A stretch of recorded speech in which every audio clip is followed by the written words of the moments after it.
absen kelas sore. Yang kelas pagi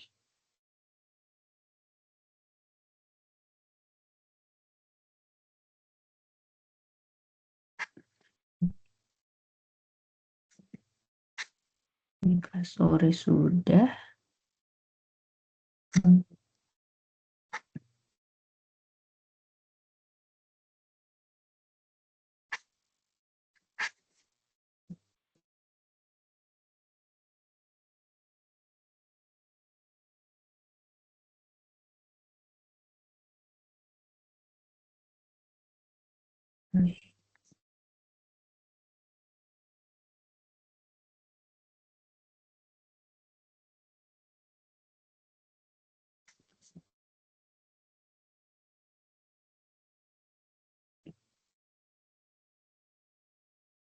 Ini adakah Mbak Rosalwa ada? Harus tak cek dulu. Mana ini ya?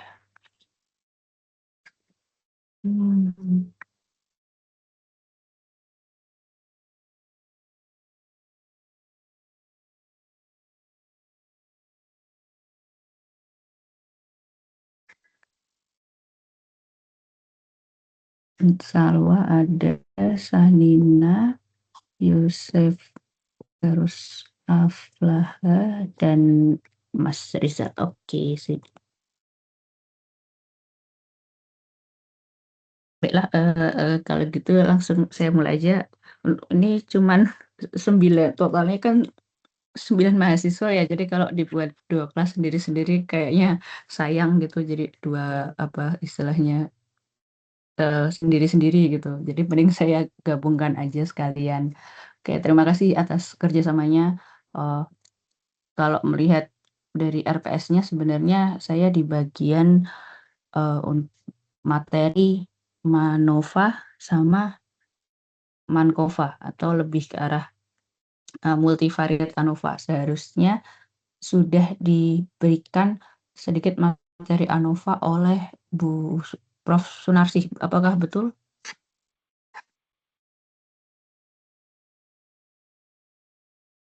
Ya Bu, sudah. Oke. Kalau yang ANOVA itu kan ANOVA analitik, one way ANOVA biasanya. Nanti ini yang multivariate gitu. Ini saya close, saya share dulu.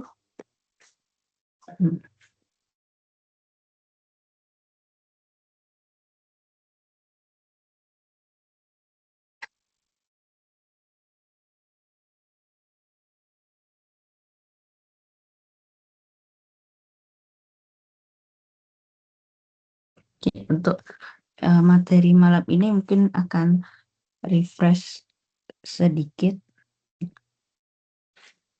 Ini kontennya untuk hari ini.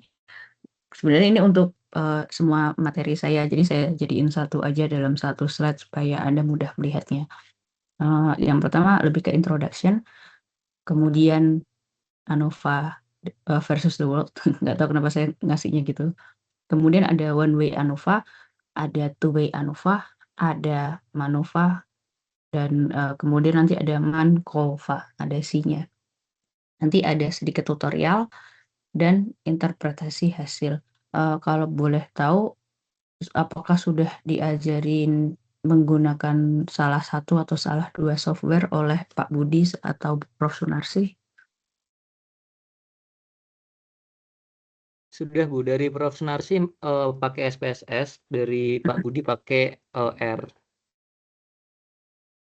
Oke, nggak masalah. Nanti untuk tugasnya boleh pakai R, boleh pakai SPSS, atau boleh pakai JSP. Kalau saya pakainya JSP. Tapi anyway, yang penting Anda sudah paham cara memakai softwarenya kan, yang itu yang penting. Nah, ini lebih ke arah interpretasinya gitu. Kapan pakai regresi, kapan pakai ANOVA, kapan pakai yang multivariate dan sebagainya. Nah, yang pertama apa sih bedanya regresi sama ANOVA gitu? Adakah yang S1-nya statistika mungkin, atau ada yang mau mencoba menjawab bedanya regresi sama ANOVA apa?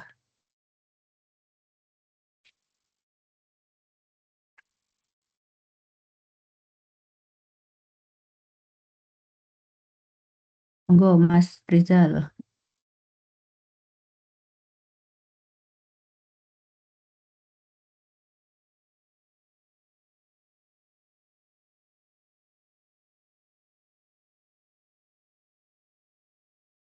Yang lain mungkin Mbak Salwa, Mbak Sanina, atau Mbak Rahmalia, oh, kira-kira bedanya apa? Baik Ibu, saya Sanina izin menjawab. Wah, Apakah suara saya masuk nih Bu? aman, aman. Oke, berdasarkan kuliah yang kemarin telah dilakukan, kalau untuk One Way ANOVA itu sebuah penelitian yang menggunakan lebih dari 2 percobaan atau uji, kemudian data yang digunakan itu data random tapi harus berdistribusi normal. Sedangkan untuk analisis regresi yaitu untuk mengetahui bagaimana variabel dependen dapat diprediksikan melalui variabel independen atau prediktor secara individu atau parsial. Sekian Ibu, terima kasih. Oke, terima kasih sudah mencoba. Aku sedang mencari programku. Oke, ada yang lain. Itu kan sebenarnya lebih ke arah ini ya, Mbak. Ketentuan atau kualitas datanya gitu. Nah, sebenarnya tuh ada yang lebih mendasar. Mungkin Anda tahu, cuman apa ya, nggak sadar aja. Kadang kan kita gitu ya. Sebenarnya kita udah tahu, tapi oh ternyata gitu toh. Tuh. Eh, mungkin lanjut dulu aja ke nomenklatur. Kan kalau penelitian itu kan atau statistik, sebenarnya penelitian apapun sih ada independent variable atau variabel bebas. Kalau regresi atau regression istilahnya prediktor. Kalau ANOVA biasanya istilahnya vektor. Jadi kalau Anda membaca jurnal terus menggunakan kata vektor atau variabel independent variable, nah itu sebenarnya sama gitu. Ketika dia ngomongnya regresi terus ngomongnya prediktor, itu berarti yang dimaksud variabel bebas. Jadi ini yang slide ini tuh hanya untuk menyamakan persepsi gitu. Dependent variable atau variabel terikat bisa juga disebut respons gitu. Atau target, kadang ada yang bilang target gitu. Sering kali saya bilangnya target. Kemudian ada lagi namanya covariate atau variabel kontrol. Nah, kalau kita sudah biasa dengan kata-kata variabel bebas, variabel terikat, variabel kontrol, ini istilah lainnya gitu. Jadi kita akan menyamakan prediksi dulu. Nah, perbedaan mendasarnya analisis atau analisa regresi itu memprediksi hubungan antara variabel bebas dan variabel terikat. Jadi misalnya lama belajar dengan variabel bebasnya lama belajar, variabel terikatnya nilai UAS atau nilai UTS. Nah, kemudian Anda melakukan sampling atau apa ya, istilahnya data collection ya. Responden 100. Anda tanyain nilai UASnya berapa, kemudian Anda belajar untuk UAS tuh berapa jam. Nah, kemudian Anda tarik regresi pakai SPSS. Nah, itu untuk memprediksi sebenarnya lama belajar sama nilai UAS tuh ada hubungannya nggak sih? Itu apakah lama belajar bisa memprediksi nilai UAS? Nah, itu regresi. Yang kedua, untuk ANOVA itu disebut analisis variasi. Kenapa analisis variasi? Karena dia membandingkan rata-rata atau min pada kelompok, tapi pada 3 kelompok atau lebih. Bukan 2, tapi harus 3 atau lebih. Bedanya apa? Rata-rata kelompok itu berarti prediktornya itu vektornya, kalau ANOVA kan vektor ya. Vektornya itu kelompok gitu. Misal jenis kelamin laki-laki, jenis kelamin perempuan. Nah, itu kelompok. Tapi kan itu cuma 2. Nah, kurang nggak bisa dong. Atau misalnya kelompok umur, anak kecil, remaja, dewasa, senior atau orang tua. Berarti kan ada 4 kelompok tuh. Kemudian Anda bandingkan dengan nilai UAS. Nah, seandainya mereka suruh ngerjain UAS, nah itu nilainya gimana? Apakah ada perbedaan rata-rata yang signifikan antar kelompok usia? Nah, itu analisis variasi. Kalau dilihat bedanya kayak gini. Regresi itu biasanya digambarkan titik-titik scatter plot, pakainya scatter plot. Kalau yang ANOVA tuh pakainya box plot. Ini istilahnya box plot. Atau kalau di saham itu candlestick kalau nggak salah gitu. Nah, ini responsnya dan ini prediktor. Kenapa gambarnya gini? Karena datanya variabel bebasnya itu bukan nilai, bukan nominal. Kalau nggak salah di SPSS itu kan ada 3 jenis data ya, nominal, ordinal, sama scale. Kalau yang regresi itu berarti dia pakai yang scale. Tolong koreksi kalau saya keliru. Saya agak lupa kalau di SPSS tuh istilahnya apa? Sebentar, tak cek dulu. Data SPSS. Ya, scale, rasio atau interval, ordinal dan nominal. Kalau regresi itu berarti dia yang scale atau rasio atau interval. Jadi misal yang tadi jam belajar ya, jam belajar itu kan ada yang 1 jam, 2 jam, 3 jam, 4 jam, 4,5 jam, 4 seperempat jam, 1,5 jam, 10 jam, 11 jam setengah, 12 jam, 12 jam 50 menit gitu misalnya. Nah, itu kan data interval. Sedangkan yang kelompok umur itu kan data nominal. Nah, itu pakainya ini tadi pakainya ini ANOVA. Berarti ini kelompok umur muda. Ini panahnya. Panahnya saya kayaknya keliru.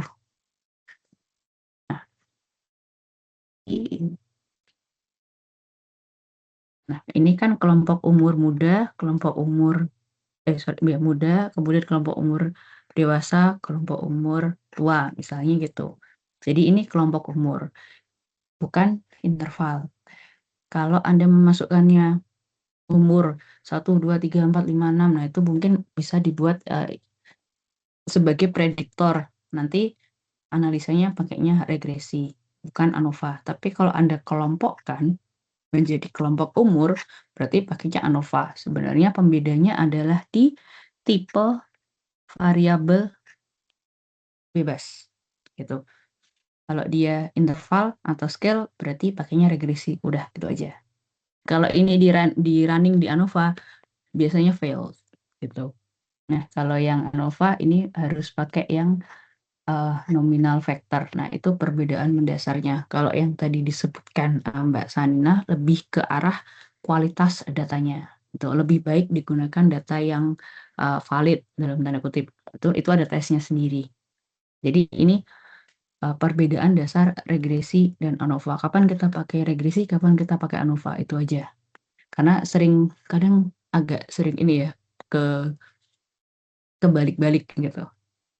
Nah, jadi ini ANOVA digunakan untuk menentukan apakah ada perbedaan yang signifikan antara rata-rata satu variabel dependen di antara 2 kelompok atau lebih.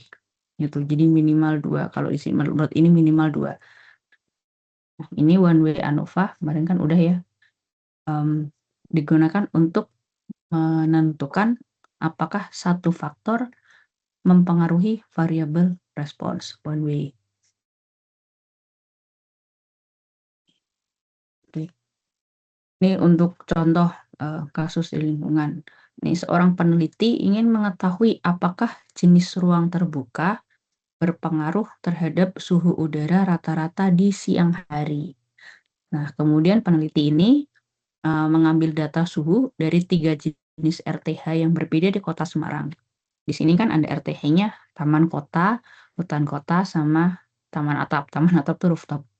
Nah, misalnya taman kota Simpang 5, hutan kota misalnya ke HDTK. Nggak benar sih, tapi ya anggaplah itulah. Atau ada nggak sih taman yang agak rindang? Taman Indonesia Kaya, tahu nggak Taman KB yang dekatnya sekolah pasca yang ke arah depannya SMA 1 itu kan tamannya banyak Tahu. pohonnya. Nah, anggap aja itu. Taman kota katakanlah Sipak 5, taman hutan kota anggaplah Taman KB, taman atap anggaplah rooftopnya apa ya, Luskin gitu misalnya. Nah, ini kemudian Anda mengukur nih di ketiga tempat itu di siang hari suhunya berapa. Biasanya ngukurnya nggak sehari doang, sehari ini, besok, dan seterusnya. Jadi suhu udara rata-rata kan berarti jenis datanya adalah interval, sedangkan yang 3 ini adalah jenis datanya nominal. Biasanya kita ganti 1, 2, 3 atau ABC ya, gitu boleh. Nah, kemudian jadi pertanyaan penelitiannya, apakah suhu rata-rata udara berbeda secara signifikan antara ketiga jenis RTH tersebut. Nah, jadi kita menjalankan one way ANOVA di sini. Variabel dependennya bolehlah kita namain temperatur C atau whatever. Temperatur C ini maksudnya suhu dalam Celcius gitu aja sih. Kemudian faktornya adalah RTH yang mana ada 3 kelompok gitu. Jadi kalau digambarin bagan sih kayak gini aja. Kemudian berikutnya ada two-way ANOVA.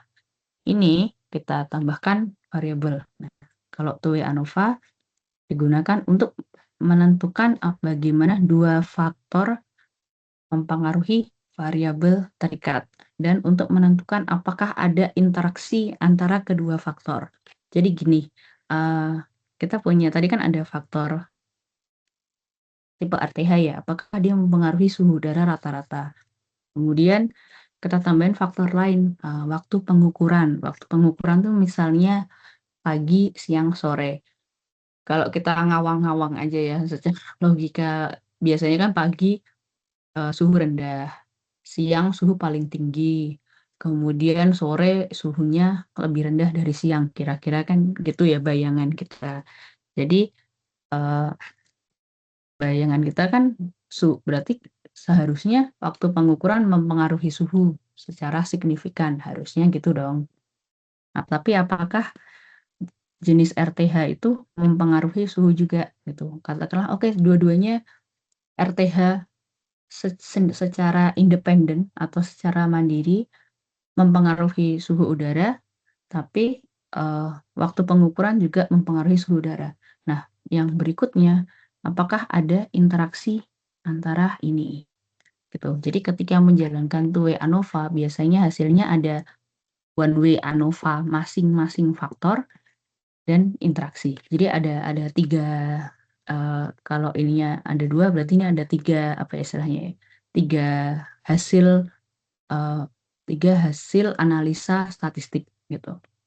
Misal gini, seorang peneliti ingin mengetahui apakah jenis RTH berpengaruh terhadap suhu rata-rata di siang hari dan apakah waktu pengukurannya juga mempengaruhi gitu. Jadi dia selain tadi mengukur di 3 jenis RTH, dia juga mengukur suhu pagi, siang, sore. Sehingga pertanyaan penelitiannya, apakah jenis RTH dan waktu pengukuran mempengaruhi suhu udara rata-rata atau tidak? Jadi kalau kita lihat secara on a glance, variabel dependennya masih sama, suhu udara, faktornya masih sama, RTH ditambah time of day atau waktu pengukuran. Jadi kira-kira kalau digambar kayak gini. Nah, berikutnya kita punya ANCOVA. ANCOVA itu gini, analysis of covariance digunakan untuk membandingkan rata-rata antar kelompok sambil mengontrol variabel lain atau covariat gitu, covariat atau tadi variabel kontrol gitu, yang kemungkinan mempengaruhi hasil. Jadi gini, peneliti ingin mengetahui apakah kelembaban udara rata-rata berbeda antara jenis RTH setelah mengontrol pengaruh luas area dan jumlah pengunjung. Misal RTH yang lebih luas, berarti apa kalau di sini case-nya? Taman kota, kemudian hutan kota itu kan lebih luas. Cenderung memiliki kelembaban lebih tinggi. Kemudian RTH dengan pengunjung yang banyak pengunjung bisa menyebabkan kelembaban turun karena aktivitas manusia meningkatkan panas lokal gitu. Kelembaban tinggi itu maksudnya sumuk ya kalau bahasa Jawa. Kalau kelembaban rendah itu berarti kering gitu aja. Jadi pertanyaan penelitiannya, apakah jenis RTH tetap berpengaruh terhadap kelembaban udara setelah mengontrol luas area dan jumlah pengunjung? Nah, di sini peneliti menjalankan ANCOVA, Analysis of Covariance, masih one way, dengan variable dependent kali ini humidity. Kita mau lihat ngukur kelembaban udara. Kemudian kalau misalnya nggak mau kelembaban udara, tapi suhu aja bisa nggak? Ya bisa. Nah, itu kan tergantung objektif dari tergantung objektif penelitian Anda gitu. Tujuan penelitiannya apa? Suhu udara atau kelembaban udara gitu. Kalau di sini itu contoh ini aja sih, ini pakainya kelembaban udara. Kemudian faktornya masih satu, di sini baru RTH aja, tapi dikontrol oleh covariate atau luas area. Jadi yang Taman Simpang 5 luasnya berapa, kemudian apa tadi namanya, Taman Kabi luasnya berapa, sama rooftopnya Luikin luasnya berapa. Kemudian visitor per day. Misalnya Taman Kabi itu lebih ramai daripada Simpang 5 atau rooftop jauh lebih ramai. Nah, apakah dia menyebabkan perbedaan kelembaban udara gitu. Oke, nah yang berikutnya ini yang kalau ini MANOVA. MANOVA tuh multivariate analysis of variance. Digunakan untuk menguji apakah ada perbedaan rata-rata lebih dari satu variabel dependen secara simultan antar kelompok. Nah, kalau kali ini peneliti tertarik untuk melihat apakah jenis RTH berpengaruh terhadap kombinasi dua kondisi microclimate sekaligus, suhu dan kelembapan. Ini kenapa suhu dan kelembapan? Berarti kan sebenarnya penelitian dia secara besar itu ingin mengukur kondisi microclimate gitu. Jadi microclimate sebenarnya ada suhu, kelembaban, sama kecepatan angin. Tapi kalau kecepatan angin anggap aja nggak masuk di scope kita kali ini. Jadi scope-nya microclimate, suhu, dan kelembapan. Nah, sehingga peneliti tersebut mengambil data di 3 jenis, mengukur lagi kan di 3 jenis RTH itu berapa kali pengukuran. Yang diukur kali ini suhu udara dan kelembaban udara. Ini sebenarnya ada alat ukurnya, alat ukurnya jadi satu gitu. Kemudian sehingga pertanyaan penelitiannya menjadi apakah kombinasi suhu dan kelembapan berbeda secara signifikan antar RTH. Ini MANOVA karena variabel dependennya ada lebih dari satu gitu. Makanya namanya multivariate analysis of variance. Faktornya hanya RTH, itu aja. Jadi di sini variabel dependennya temperatur dan humidity. Faktornya hanya RTH. Nah, bisa nggak sih ditambahin lokasi? Bisa. Jadi kan bukan one way MANOVA, tapi jadi two way MANOVA.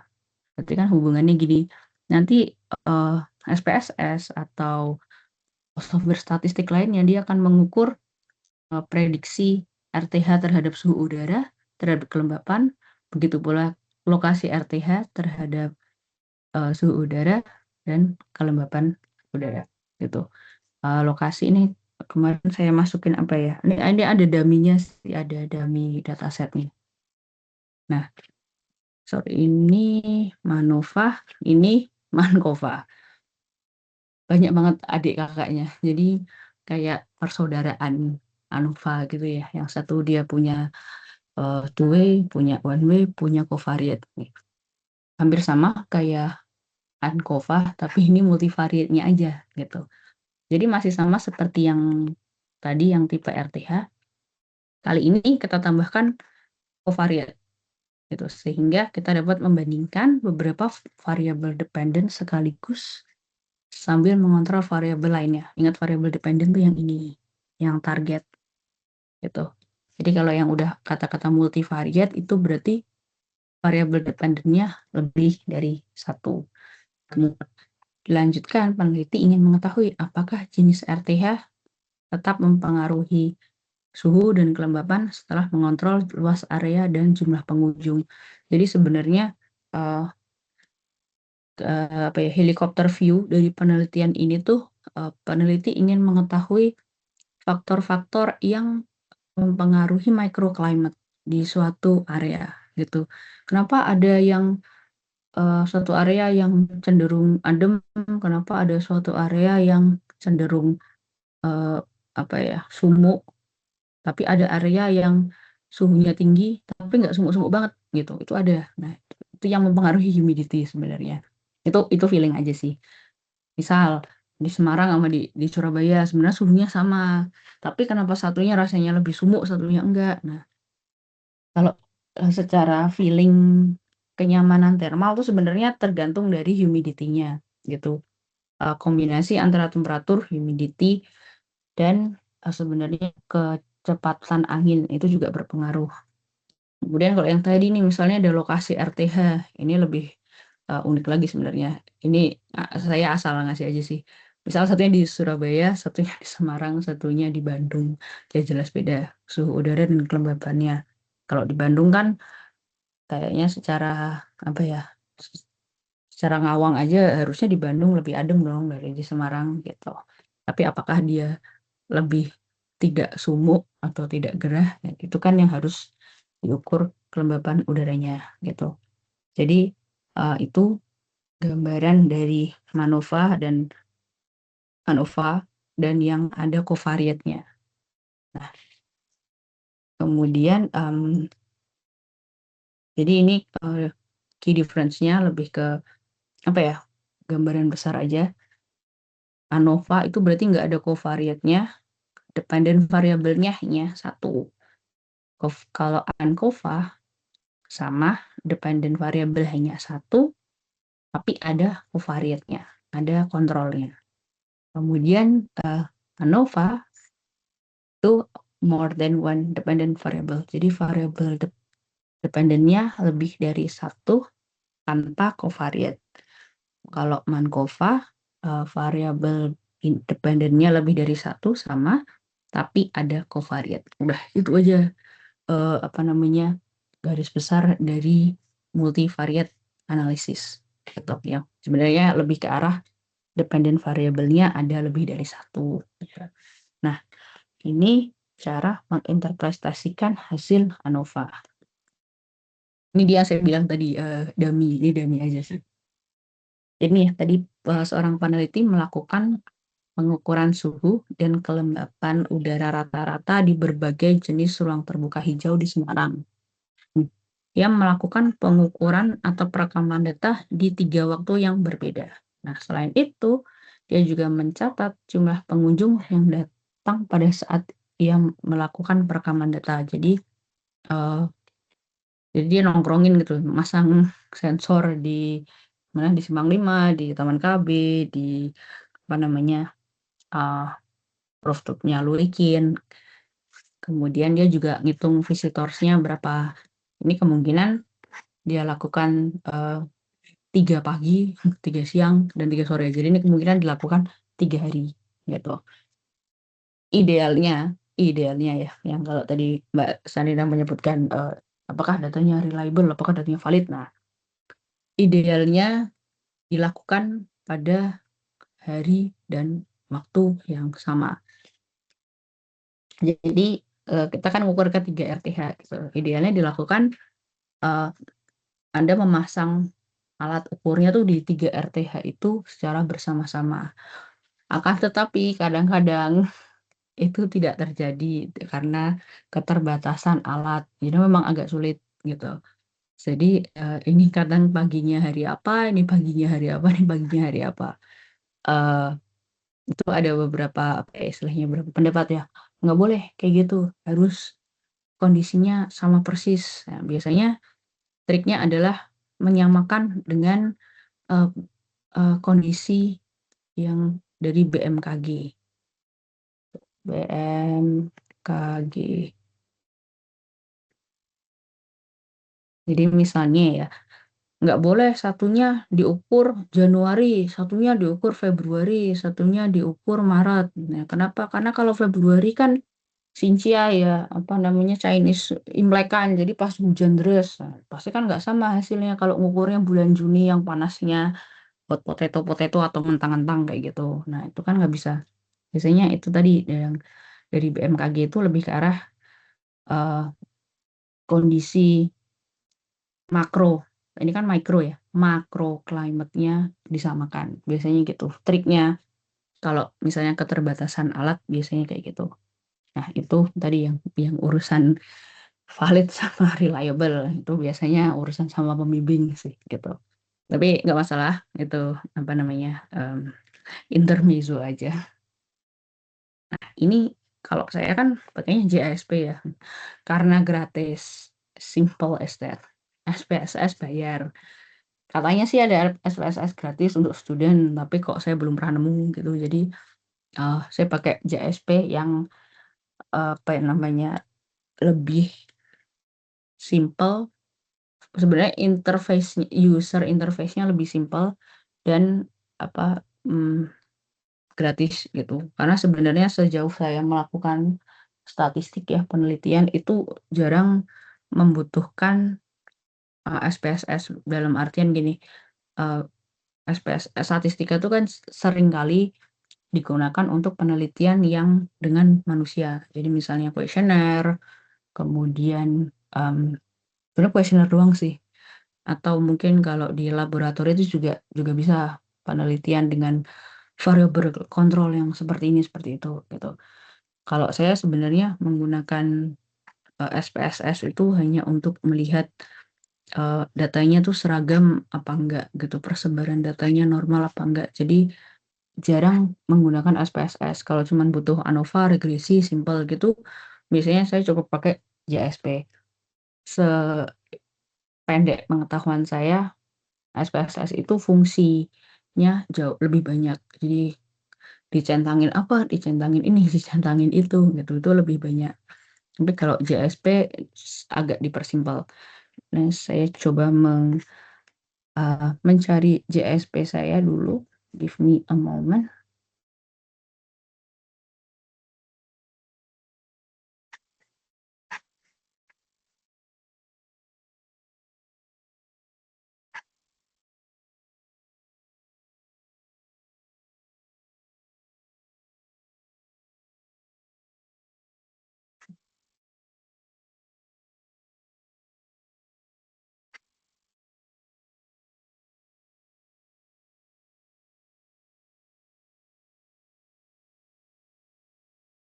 Oke, unfortunately JSP saya uninstall. Nggak tahu kenapa, sepertinya apa itu di laptop lama. Ini kayaknya laptop saya lupa kapan ganti laptop, jadi yang JSP-nya hilang. Nanti saya untuk pertemuan berikutnya saya kasih lihat lagi interface-nya untuk JSP. Tapi Anda bisa apa namanya, download sendiri. Itu gratis, nggak kayak SPSS yang berbayar harus di-crack. Jadi dan kompatibel di semuanya, di MacBook, di Windows itu kompatibel. Ini saya ternyata nggak punya softwarenya. Jadi I'm sorry, kita coba lagi minggu depan. Minggu depan, besok ya. Nanti besok pagi saya install lagi gitu. Anyway, ini gambaran dari datanya saya yang mana tadi ya.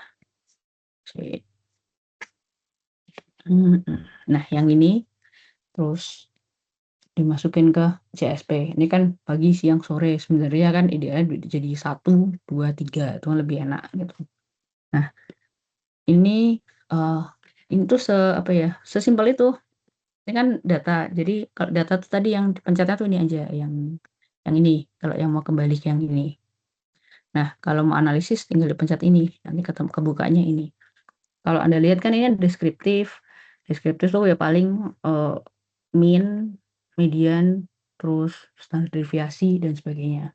Kemudian t-test, kemudian ANOVA, kemudian mixed model, kemudian regresi. Ini yang lebih advance gitu. Jadi menggunakan SPSS bisa juga di hasil pengukuran, nggak hanya yang tadi yang wawancara gitu ya. Ini jadi sekali lagi ini UI-nya. Nah, Anda cukup klik ANOVA, maka aja yang klasikal nih. ANOVA, ada ANGOVA, ada MANOVA gitu. Terus ini data yang tadi tinggal dimasukin aja ke sini sama ke sini. Mana ya gambar? Nah, ini dia. Nih, dependent variable yang ini, terus vektornya yang ini. Oke, maaf saya break sebentar, ini harus ngurus UTBK. Bentar ya. 5 menit aja.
Oke, baiklah kita lanjut. Ini yang berikutnya adalah langkah-langkah interpretasi gitu. Gimana sih bacanya? Ya dibaca aja, nggak bercanda. Jadi yang pertama ada namanya uji homogenitas varians. Apa artinya? Nah itu silakan Anda Google sendiri atau ChatGPT lah suruh jawab gitu juga bisa. Ini atau nama lainnya Levin test. Uji homogenitas itu di mana? Nanti ada di sini. Kemudian kalau P-nya kurang dari 0,05 biasanya asumsi homogenitas terpenuhi, maka kita bisa menggunakan ANOVA standar. Kalau P-nya kurang dari 0,05 maka asumsi homogenitas tidak terpenuhi, maka kita menggunakan ANOVA Welch. Ini yang berikutnya tuh ada namanya post hoc. Post hoc itu sebenarnya untuk mencari pasangan kelompok secara semua pasangan, kemudian kayak dipasang-pasangin gitu loh. Nah, nanti akan saya perlihatkan. Kemudian yang berikutnya adalah kita bisa melihat hasil ANOVA-nya. Ini kok hilang. Nah, ini assumption check di sini. Kalau post hoc test di sini. Ini untuk yang JASP. Kemudian untuk hasil ANOVA seperti biasa ada nilai F menunjukkan seberapa kuat hubungan antar variabel. Biasa satu bersama kayak regresi. Makin besar berarti makin erat hubungannya. Kemudian ada nilai P yaitu kurang dari 0,01. Berarti ada perbedaan signifikan rata-rata variabel terikat di antara kelompok variabel bebas. Gitu. Kemudian yang berikutnya ada uji lanjut atau post hoc. Nah, ini untuk nanti ya membandingkan semua pasangan, jadi pasang-pasangin. Ini kalau ini ada P-nya berapa, ini kalau ini P-nya berapa. Nah, ini untuk menemukan pasangan mana yang paling berbeda signifikan. Ingat di sini signifikansinya adalah per kelompok. Itu per kelompok. Jadi ada yang ini misalnya ini sama ini signifikan. Ini sama ini signifikan. Yang ini dan yang ini tidak terlalu signifikan secara statistik gitu. Kan feeling kita sebagai manusia dengan statistik kan berbeda gitu ya. Nah, ini dia masih tadi. Ini untuk yang ANOVA. Nih, yang tadi tipe RTH terhadap suhu udara. Gitu. Jadi ini dipindah aja dependent variabelnya temperatur, fix faktornya RTH. Ini kalau Anda coba memindahkan humidity ke faktor ke sini, nanti dia akan error karena harus datanya nominal gitu. Jadi ketika untuk ANOVA dependent variabelnya tuh harus yang ini loh yang kayak penggaris tuh yang scale. Kalau yang faktornya harus yang nominal. Kalau enggak, kalau misalnya ini dua-duanya yang penggaris ini atau yang interval berarti regresi bukan ANOVA. Udah sesimpel itu aja. Ini tadi ya, ini F-nya seberapa kuat hubungannya dan P-nya. Nah, ini berarti setiap tipe RTH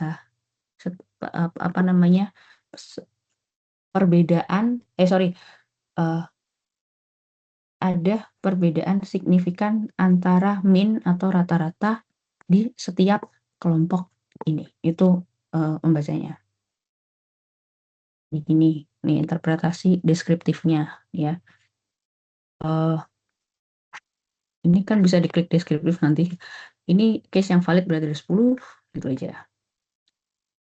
Hutan kota sekian, taman ini kan minnya ya rata-rata untuk hutan kota minnya 28, taman atap atau rooftop rata-rata suhunya 30, taman kota rata-rata suhunya 32 menurut statistik. Ini standar deviasi kemudian sebagainya. Nah, ini langkah interpretasi berikutnya. Lihat nilai signifikan atau p-value-nya. Kalau kurang dari 0,05 berarti ada perbedaan yang signifikan rata-rata atau min antar kelompok. Kalau kita lihat tadi. Nah, menurut statistik minnya ini tuh signifikan. menurut feeling kita mungkin nggak signifikan. Itulah kenapa feeling dan statistik itu berbeda. Gitu. Nah, kemudian ini ya, hasil P-nya kan mendekati 0. Jadi menunjukkan ada perbedaan signifikan suhu udara rata-rata antara ketiga jenis RTH. Gitu. Kemudian nilai F ini menunjukkan tadi ya seberapa besar variasi kelompok dibanding seberapa besar variasi antar kelompok dibandingkan variasi di dalam kelompok. Jadi kalau yang tadi ada gambar saya asal bikin ya kotak gitu. Ini jadi tiap kelompok itu punya variasinya, tapi antar kelompok pun juga ada variasinya gitu. Jadi F tuh menunjukkan gitu. Berarti semakin besar nilai F, semakin kuat bukti adanya perbedaan antar kelompok. Simple as that. Ini ya contoh interpretasi. Nilai F 5, jadi kalau ditulis di teks gitu, misal gini, nilai F menunjukkan bahwa variasi suhu antar jenis RTH jauh lebih besar dibanding variasi di dalam masing-masing jenis RTH. Next, ini uji homogenitas. Ini ini hasilnya ini selain ada tadi ANOVA deskriptif, ada assumption check karena kita cek ini homogeneity test. Di sini P-nya 0,01. Jadi sebelum baca hasil ANOVA kita perlu memastikan dulu ya kalau hasil variannya ini homogen apa enggak. Kalau kurang dari ini berarti dia variannya homogen gitu. Ini contoh interpretasi nilai 0,05 maka asumsi homogenitas tidak terpenuhi sehingga ANOVA Welch yang digunakan posoknya James Howell gitu. Kita kayaknya tuh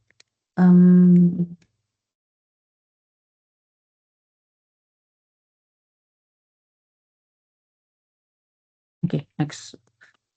Ini nah ini post hoc comparison-nya.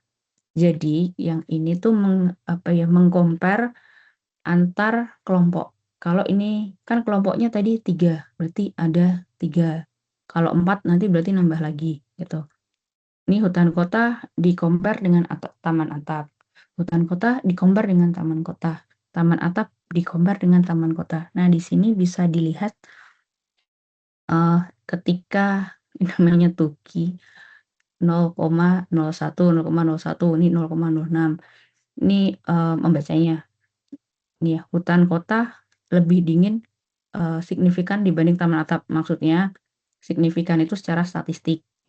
Jadi rata-rata hutan kota dengan taman atap itu cukup signifikan. Nah, berbeda dengan kemudian ada juga taman kota dan hutan kota dan taman atap. Yang pertama tadi kan hutan kota berarti taman KB sama rooftop Luikin.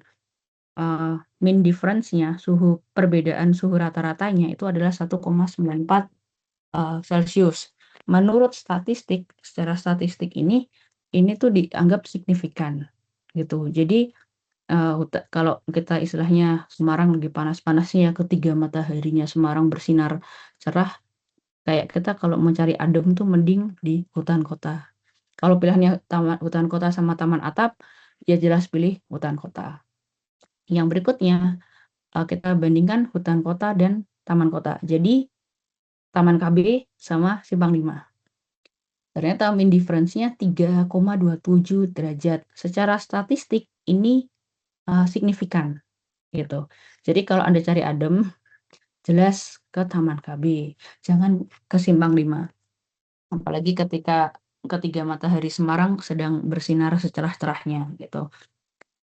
Yang berikutnya dari post hoc ini tadi dibandingkan taman atap atau rooftop dengan taman kota atau Simpang 5. Jadi ketika Anda diberi pilihan, panas banget nih, kita mau ngadem di mana? Rooftop Luikin atau Simpang 5.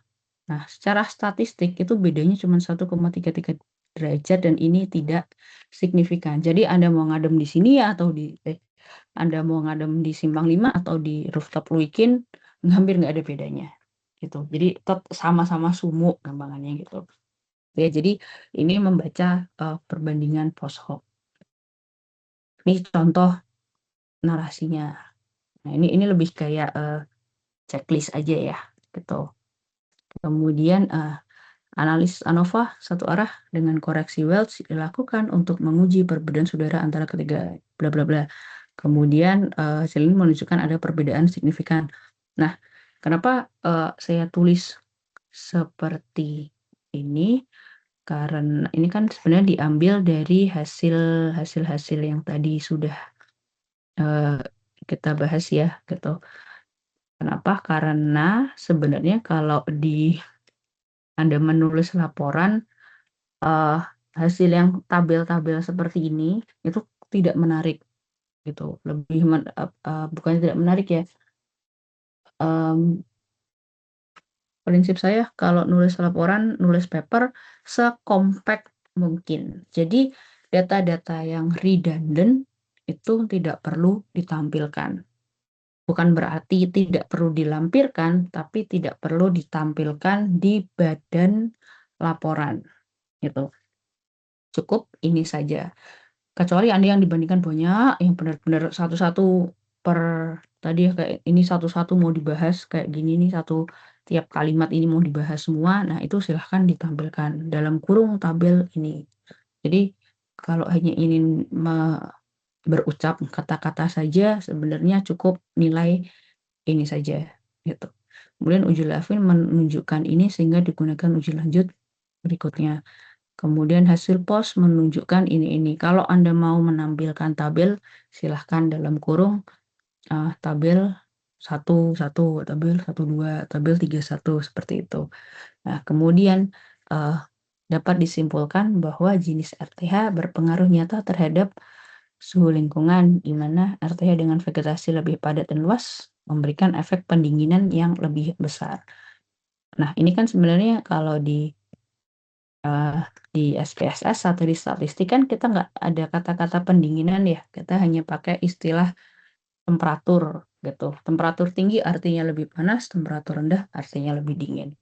Jadi itulah yang dinamakan menginterpretasikan. Jadi nggak hanya sekedar menjabarkan menjabarkan hasil, tapi juga menginterpretasikan. Kalau di sini kita lihat strukturnya, biasanya ada pembuka, isi, kesimpulan. Biasanya gitu.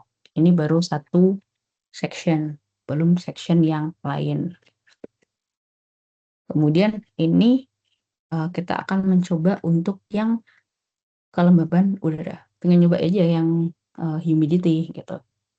Mau diganti yang temperatur juga nggak masalah gitu.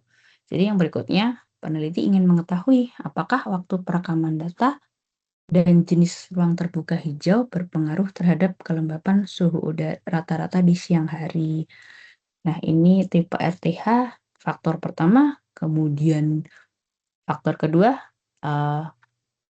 variabel dependennya kelembapan udara. Kalau gini namanya jadi two-way ANOVA. Misalnya ada di sini, two-way ANOVA.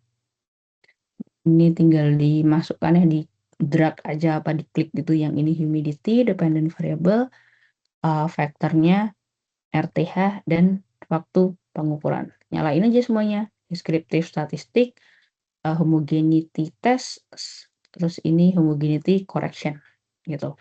Tinggal none atau Welch, udah gitu aja. Ini mungkin interface-nya akan sedikit berbeda dengan SPSS gitu. SPSS itu saya bilang memang dia lebih robust.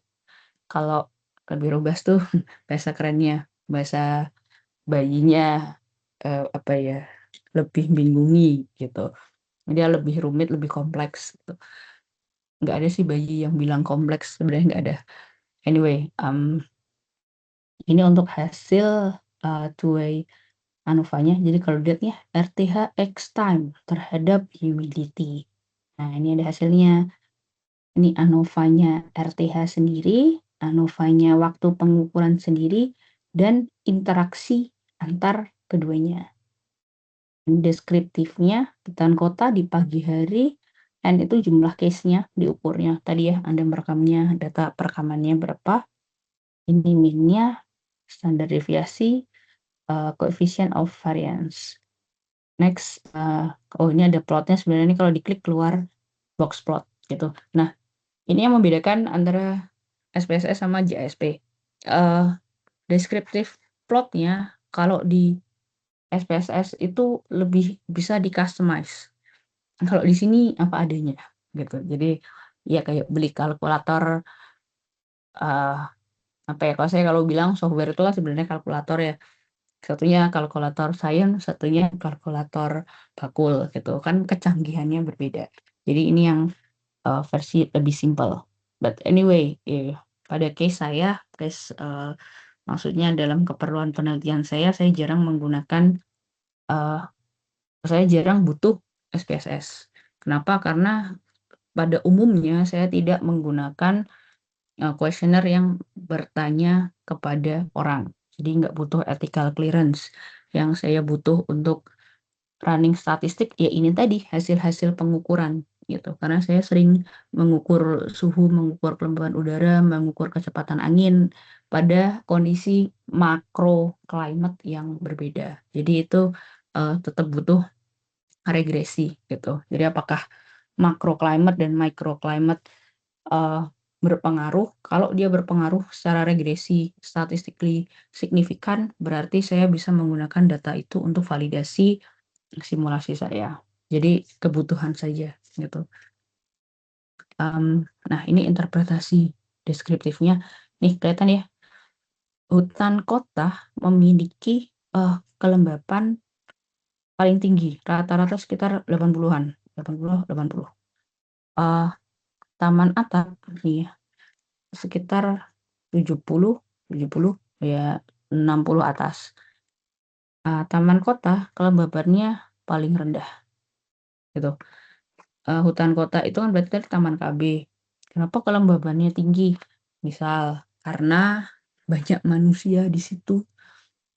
Kan kita ini kan sumuk itu kan mengeluarkan cairan ya, sweat gitu, keringat ya, itu kan menambah kelembapan. Kemudian rooftop kelembapannya agak rendah karena mungkin dia di tempat tinggi sering kena angin, jadi kelembabannya turun.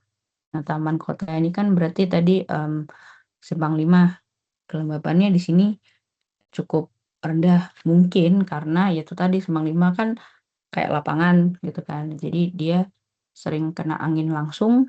Nah, anginnya ini yang akan membawa uap air sehingga kelembabannya lebih rendah. Itu penjelasan secara singkat, secara simpelnya aja. Oke, next again, ini keluar pingnya kan. Nah, ini kalau yang kita one way ANOVA RTH terhadap humidity, tipe RTH terhadap kelembapan udara itu signifikan. Tuh, ada pengaruh signifikan dari jenis RTH terhadap kelembapan udara. Jadi per kelompok RTH rata-rata kelembapan udaranya itu perbedaannya signifikan. Begitu pula dengan waktu pengukuran. Waktu pengukuran kan pagi, siang, sore.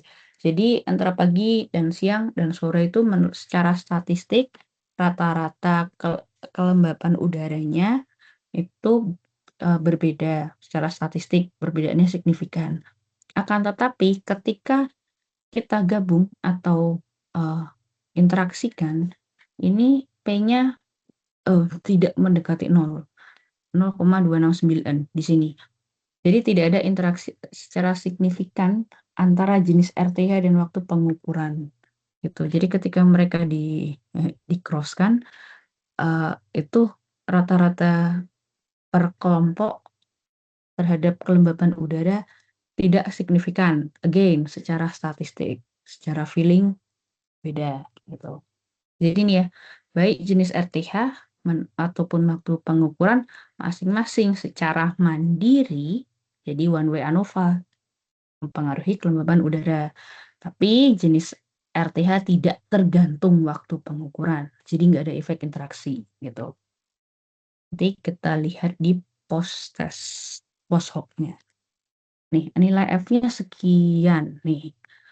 Berarti sebenarnya nggak kuat-kuat banget hubungannya. P-nya sekian. Oh sorry, ini uji homogenitas. Saya salah lihat. Ini F-nya cukup tinggi. Sorry. Ini uji homogenitas. P-nya sekian. F-nya sekian. P-nya sekian. Karena P-nya lebih dari 0,05, maka varian antar kelompok homogen. Artinya centangnya yang ini. Gitu. Jadi kalau yang tadi nggak homogen, centangnya yang ini. Homogen nggak homogen apa? Sepertinya Pak Budi dan Prof. Sunarsi sudah menjelaskan tadi ya, varian homogen dan homogen itu apa. Oke, next, post hoc-nya. Nah, ini post hoc-nya. Ini hasil ANOVA-nya, maka post hoc yang digunakan ini untuk mengetahui kelompok mana yang berbeda secara signifikan. Tadi again ini dan ini dan ini gitu. Kemudian ada analisis Tukey membandingkan setiap pasangan. Oke. Ini post hoc-nya. Ini post hoc comparison. Sebentar.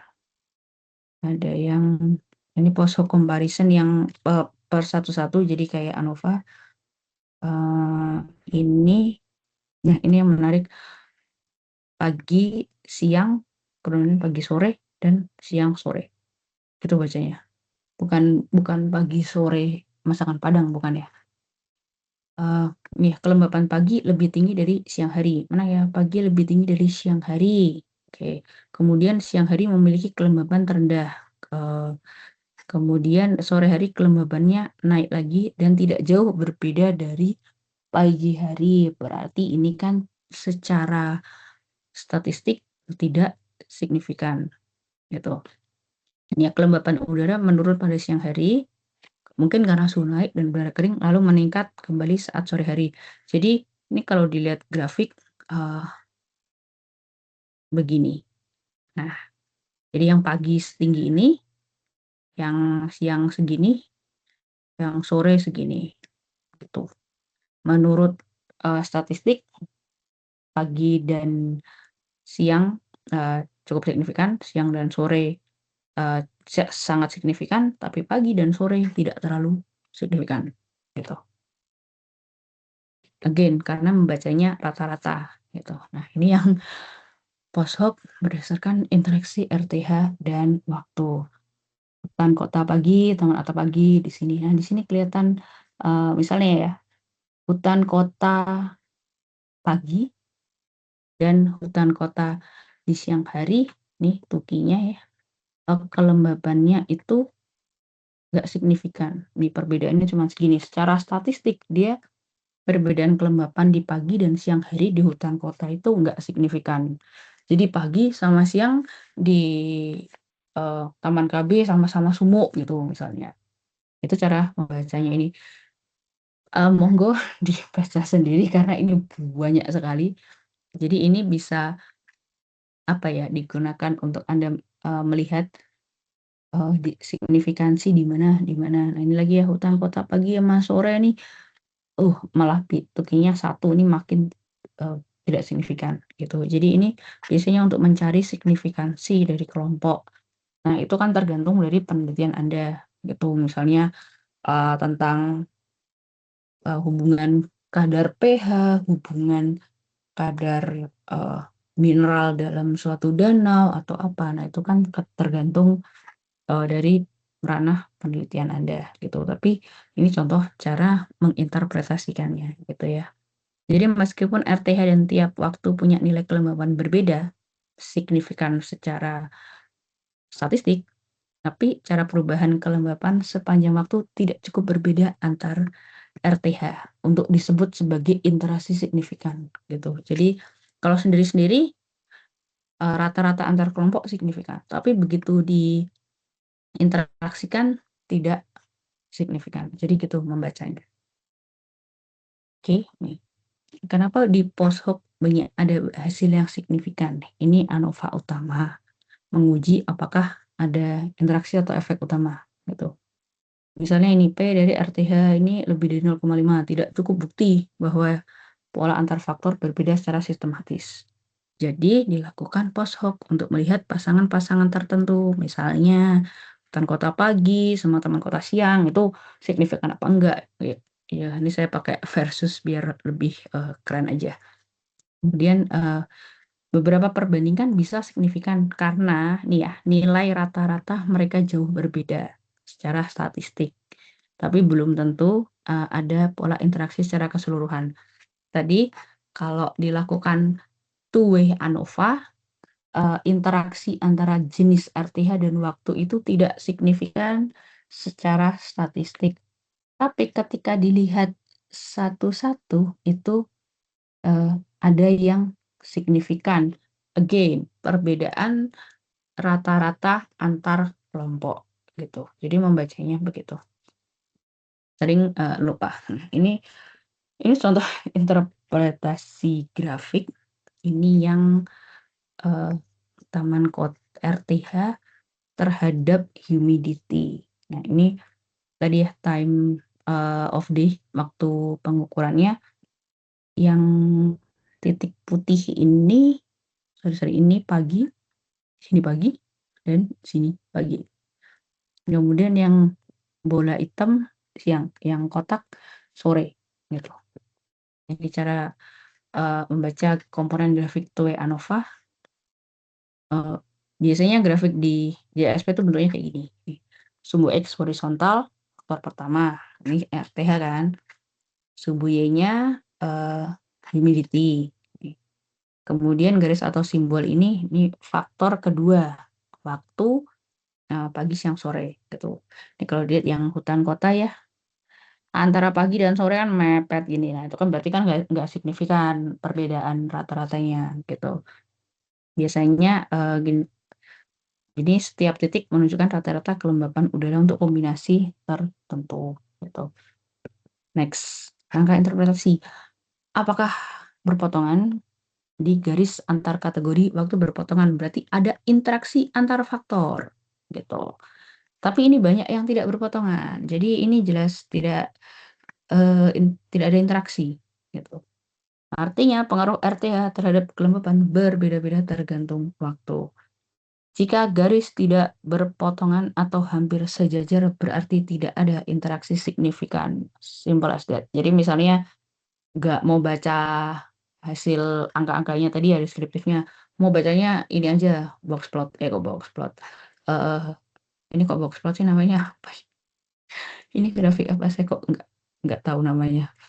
Anyway, kalau mau baca dari grafik tuh caranya gini.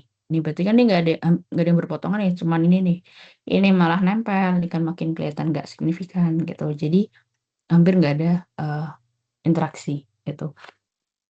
Nggak masalah, ini bukan hal yang buruk ya. Ini kan statistik itu kan sebenarnya hanya menunjukkan apa ya, kayak tadi standard deviation, kemudian signifikansi antara kelompok, kemudian apakah memprediksi atau tidak. Kalau nggak memprediksi ya berarti ya sudah begitu. Gitu. Jadi nggak ada benar salah dalam statistik. Terus kalau nggak ada interaksi signifikan berarti saya salah dong. Belum tentu, karena kan Anda mau mencari jawaban dari suatu pertanyaan penelitian gitu. Jadi don't think about right or wrong, tapi interpretasi aja gitu.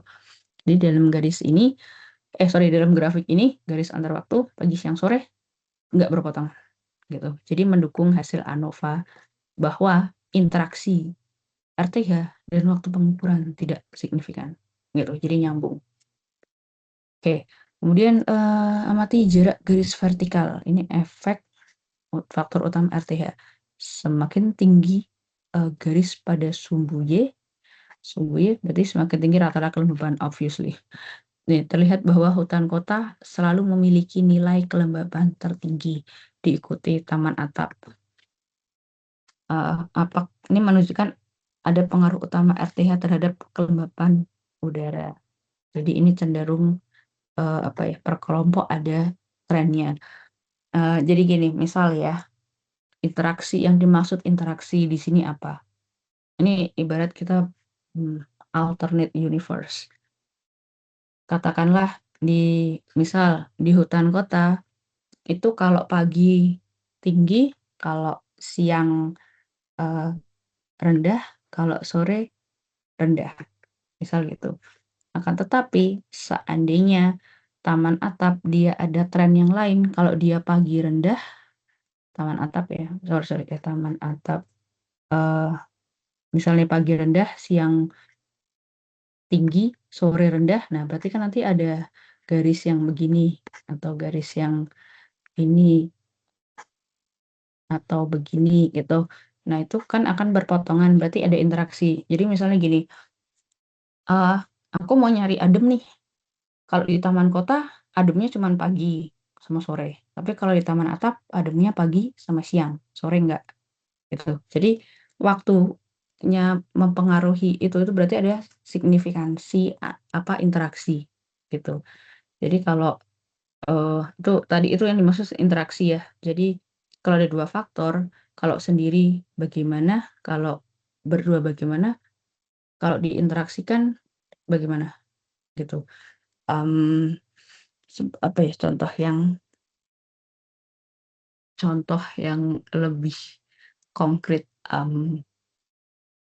misal ini yang saya ukur bukan time of day, misal yang saya ukur lokasi Semarang, Bandung, sama mana ya yang agak ekstrim, Karimun Jawa gitu.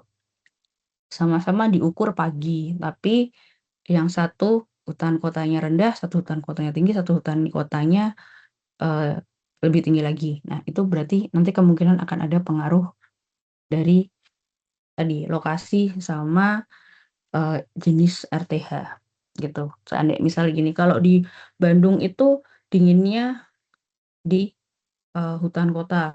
Kalau di Semarang dinginnya di taman kota, tapi kalau di Karimun Jawa dinginnya di rooftop gitu. Nah, itu berarti itu kemungkinan akan ada interaksi gitu.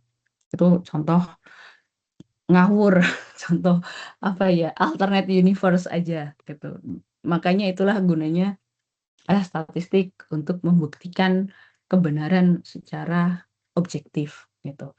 Kemudian yang ini jarak antar titik antar nih pagi, siang, sore nih. Jika posisi titik berbeda jauh, berarti waktu pengukuran juga mempengaruhi kelembaban. Nah, di grafik ini tertinggi di pagi sore, lebih rendah di siang hari pada semua jenis RTH. Maka time of day signifikan gitu. Kemudian lihat konsistensi pola. Semuanya arahnya menurun nih. Nggak ada yang begini, nggak ada yang begini gitu. Nah, berarti ini menunjukkan tidak ada interaksi gitu. Karena nggak ada perubahan antar waktu. Jadi kalau arahnya sama itu kan berarti kan tadi hampir sejajar ya. Nah, itu berarti kemungkinan nggak ada interaksi. Udah sesimpel itu aja. Oke. Ini contoh narasinya bisa Anda baca sendiri. Contoh kalimat aja ya kalau di apa namanya Anda melaporkan suatu laporan karena kan sebenarnya kalau kita running SPSS terus kita laporkan tabelnya gitu aja nggak semua orang paham gitu, nggak semua orang paham statistik. Terus ini apa artinya? Ini apa artinya? Terus ini maksudnya gimana gitu. Jadi jelas kita perlu menginterpretasikan secara naratif. Nah, ini contohnya aja bisa Anda baca sendiri, nanti saya kasih PDF-nya. Jadi kalau ada pertanyaan yang ingin dilayangkan di pertemuan berikutnya, monggo. Gitu. Ini untuk MANOVA. Ini saya cek dulu ada berapa slide. Takutnya overtime. Oke, mungkin yang astagfirullahaladzim. Ini tadi yang terakhir. Nah, ini untuk yang MANOVA mungkin kita lanjut ke pertemuan berikutnya aja. Sambil kalau misalnya Anda mau lebih awal boleh kayak habis maghrib gitu. Nanti absennya agak terakhir nggak masalah gitu ya.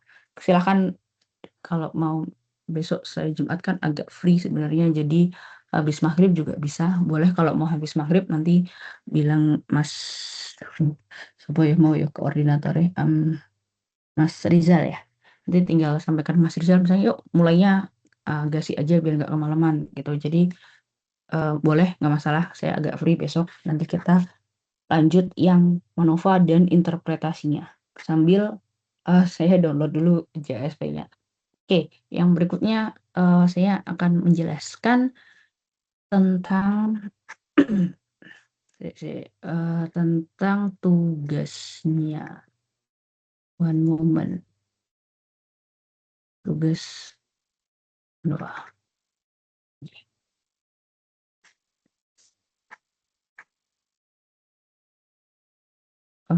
Windows. Ya, ini. Oke, jadi tugasnya adalah analisis ANOVA dan MANOVA pada kasus ilmu lingkungan. Nah, ini objektifnya jelas, mengidentifikasi masalah lingkungan yang relevan dan dapat dianalisis secara statistik ya, bukan kualitatif. Nah, itu beda cerita gitu. Silahkan Anda melakukan analisis ANOVA dan MANOVA. Kalau mau dikasih covariate, nggak usah nih, nggak apa-apa. Ini aja, ANOVA MANOVA aja. Menggunakan perangkat lunak statistik yang Anda nyaman, gitu. Mau SPSS, mau R, mau Python, mau apa ya, JSP, Minitab, bahkan Excel pun ada. Excel tuh ada ANOVA-nya loh, gitu.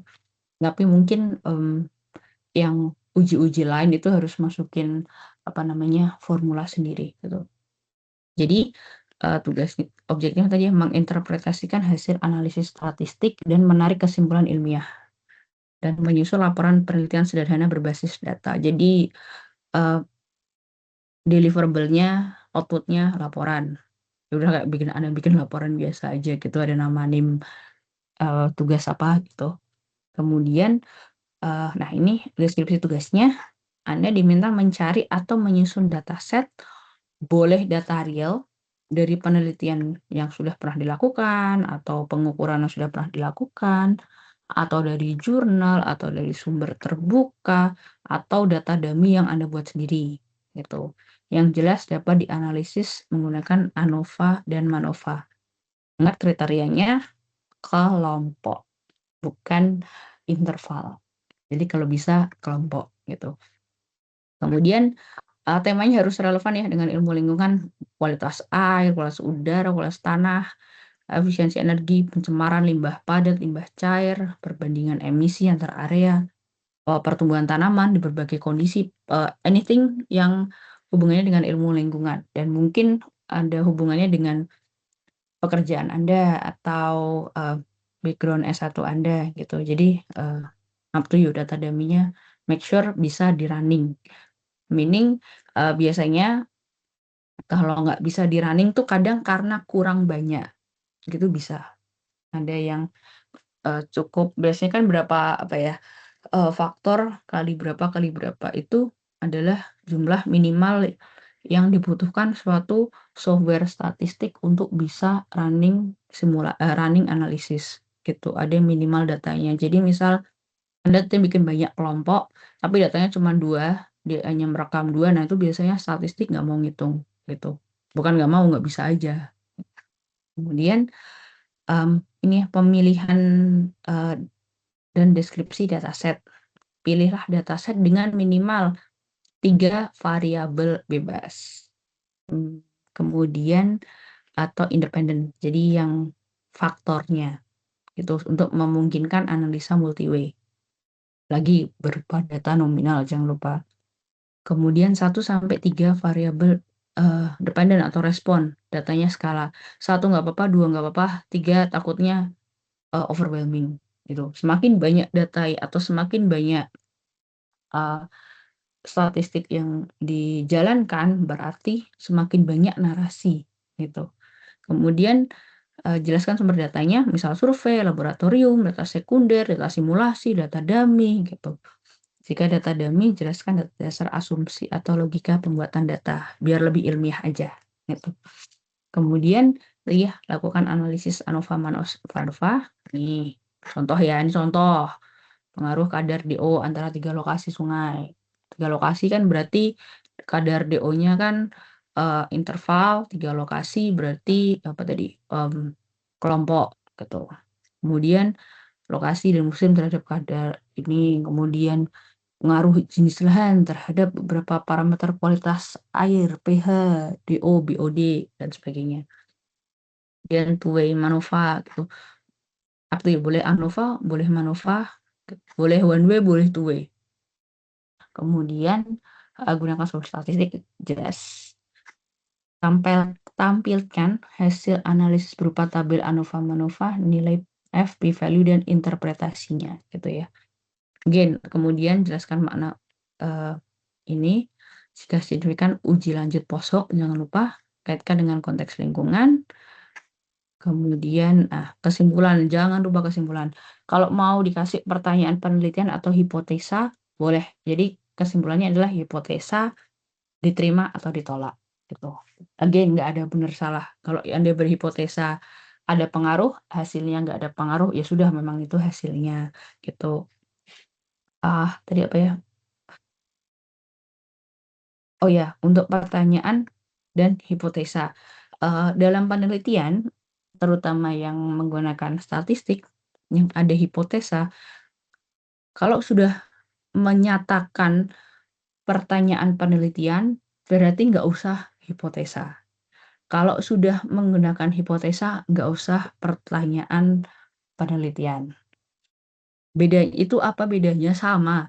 Jadi, contoh pertanyaan penelitian, apakah ada pengaruh A terhadap B? Itu sama dengan hipotesa. Ada pengaruh A terhadap B. Sama. Yang satunya kata kalimat tanya, yang satunya kalimat berita. That's all. Jadi pilih salah satu format. Itu masalah formatting aja. Nggak ada salah benar gitu. Silahkan digunakan. Jadi jangan double-double gitu. Ini aja atau ini aja. Silahkan, itu kebebasan Anda. Kemudian strukturnya jelas. Judul, analisis pengaruh ini terhadap kualitas air menggunakan MANOVA. Abstrak gitu. Kemudian latar belakang, tujuan, manfaat, hipotesis gitu ya. Hipotesis atau pertanyaan penelitian. Metodologi, ini latar belakang atau permasalahan lingkungan nggak usah yang sepanjang hayat ya, cukup kenapa Anda melakukan itu aja. Misal tadi pengaruh BOD atau pengaruh di rawa pening gitu. Bisa ya udah, latar belakangnya tentang rawa pening gitu aja. Kemudian metodologi, deskripsi datasetnya tadi ya, sumber, terus pakai data dummy, dapatnya gimana, analisa yang akan dilakukan, perangkat lunak yang digunakan. Hasil tabel, boleh. Ini hasil tabel itu cukup hasil ujinya aja, nggak usah yang di SPSS atau JSP di copy paste. Nah, jangan gitu. Jadi dibuat di tabelnya di remake, di redo gitu. Kemudian hasil post-hoc, interpretasi jelas keterkaitan dengan hasil atau teori studi terdahulu. Nah, ini berarti dimasukkan di latar belakang gitu. Kesimpulan jelas, rekomendasi jelas. Daftar pustaka kalau ada tolong dikasih. Ini ya lampirannya. Jadi yang output langsung screenshot atau yang bisa diekspor itu dataset, itu masukkan ke lampiran. Jangan di badan penelitian nih. 1 sampai 6 itu kan badan 1 mungkin cover ya. 3 sampai 6 itu kan badan penelitian. Jadi kalau bisa jangan dimasukkan ini gitu. Jadi badan penelitian itu hanya menunjukkan hasil saja atau apa yang ingin Anda sampaikan. Kalau Anda ingin menambahkan, boleh dilampirkan. Jadi kalau ada lampiran harus gini, di di badan penelitiannya. Adapun dataset dari penelitian ini dapat dilihat di lampiran 1. Adapun hasil hasil analisa statistik menggunakan SPSS dapat dilihat di lampiran 2. Jadi tabel yang aslinya SPSS, aslinya R itu masukannya ke lampiran. Yang di badan penelitian itu berarti tabel yang sudah rapi gitu aja. Oke. Ini ya formatnya. Batas pengumpulan sebenarnya ini 1 hari sebelum ada presentasi. Yang kelas sore kan tanggal 21 ya April, jadi ngumpulinnya tanggal 20. Jadi saya bisa sambil baca. Yang satunya tanggal yang satunya sorry guys, 22 ya, 22 pagi. Nah berarti tanggal hari sebelumnya gitu aja. Ini kan aslinya diupload ke MS Teams, cuman kok saya tidak menemukan channelnya ya. Jadi nanti boleh lewat Mas Rizal, boleh melewat Mas Rizal, mungkin bikin Google Drive itu nggak apa-apa gitu. Jadi nanti saya cek dari situ aja. Oke, apakah ada pertanyaan sejauh ini atau yang kurang jelas silahkan ditanyakan.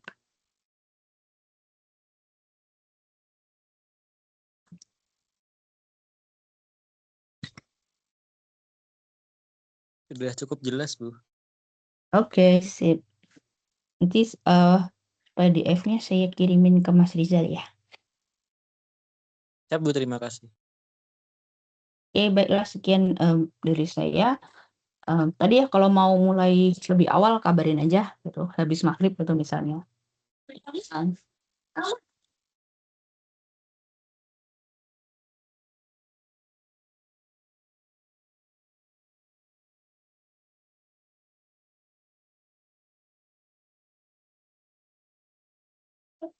Oke, baiklah sekian dari saya. Terima kasih atas kehadirannya. Sampai jumpa besok malam. Sampai jumpa, Bu. Terima kasih, Bu. Oke, welcome.